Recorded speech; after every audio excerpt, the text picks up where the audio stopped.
A solid carry-on can make or break your travel experience. In this video, we're going to break down the Level 8 hard-shell 20-inch carry-on. Like, break it down. I'm not going to sit at my desk and twiddle it around and play with the zippers and act like I know what I'm talking about. The dimensions of this bag are 14.5 by 9.2 by 21.5. Dimensions aside, what really matters is, will this fit in a luggage cage? Well, here we are in America at an airport. Let's test it. Alaska, United, Spirit, British Airways, Iceland Air, and Frontier. And clearly, this carry-on has no problem passing the luggage cage test. Does it pass the resting test, kick test, punch test, swing test? I might need an airport scooter test. How durable is this 100% polycarbonate shell with textured surface for reducing scratches? Level 8 did send me this bag to review, but it is not a paid ad. I will be giving my honest feedback. Do these wheels hold up in the airport? Or in extreme situations, in case you ever find yourself in an extreme situation. Like booking a treehouse on Airbnb. The pictures really didn't look like this. Now let's break down the outside of this bag. Outside, you have two zippers that go into a TSA approved lock built into the bag. You have polyurethane wheels that are marketed as Mute double spinner wheels. Double spinner, yes. Mute, depends on the surface you're on.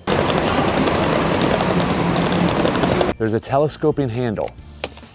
I'm not sure we need to talk about telescoping handles anymore. It should be a given on carry-on luggage, but this one has 4 positions.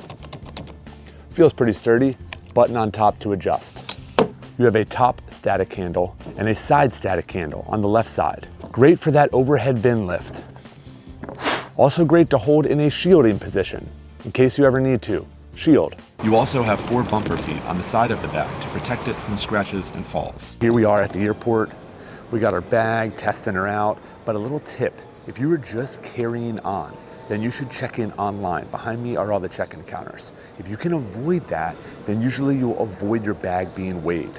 So if you're carrying on, not checking a bag, then use the internet to do internet things. Check in online so that when you get to the airport, you got your ticket, you're all set, you just go through TSA and then board the plane. They're probably not gonna weigh the bag on your way to the plane. They might check the dimensions, but as we just saw, this is gonna fit in the dimensions for a carry-on, no problem. I can imagine, unless you're on a real budget airline in Europe and there's some real small restrictions, this is also gonna pass the test there too. Now that you've seen this suitcase do things you probably didn't even need to see, let's take a look at what really matters. The inside of the bag. As you open the bag up, 2 zippers lead to a clamshell opening. The inside of the suitcase has some organization built in, but it is minimal. You have a compartment on the right and left side with mesh guards. On one side, you have 2 mesh organization pockets. Let's pack this thing out. Here are 2 standard packing cubes. I will put 7 t-shirts in one, 2 pants, 2 shirts, and a hoodie in the other. Still plenty of room if I wanted to stuff a few more things. But remember, less is more when packing. On the other side, I grab a packing cube for 7 pairs of knickers and a few socks. Then I bring a rain jacket, a tech pouch, a toiletry kit, and a soft packable backpack. Still more room if I need it. In this mesh zipper pocket, you don't have enough room for a laptop. However, it did fit a full-size iPad. I also had room for a small white noise machine, travel hand sanitizer, 10,000 milliamp charger, clothesline, charging cable, and some important documents. In summary, I would say this bag fits your average for a 20-inch carry-on bag. Little bit of organization. Average packer probably gets 7 days worth of outfits in here. Above average packer could probably use this for a 10 to 14 day trip. I think it's safe to say we used and abused this Level 8 carry-on. Now, there are a few areas of improvement, like the interior zippers. The exterior zippers I feel like are super high quality, and we obviously know it is very durable. By no means am I going to try to get you to buy a carry-on suitcase if you don't need one. But if you are in the market for a pickled green, hard shell carry-on that's 20 inches and great for weekend or week-long trips, I would recommend this one from Level 8.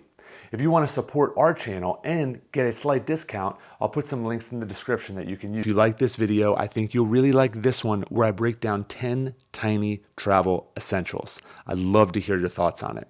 If you're still hungry for more travel tips and tricks, my wife writes an amazing travel newsletter. It's called Booked It on Points. I'll put the link in the description. It would be amazing if you signed up and subscribed. Thanks for watching. We'll see you next week.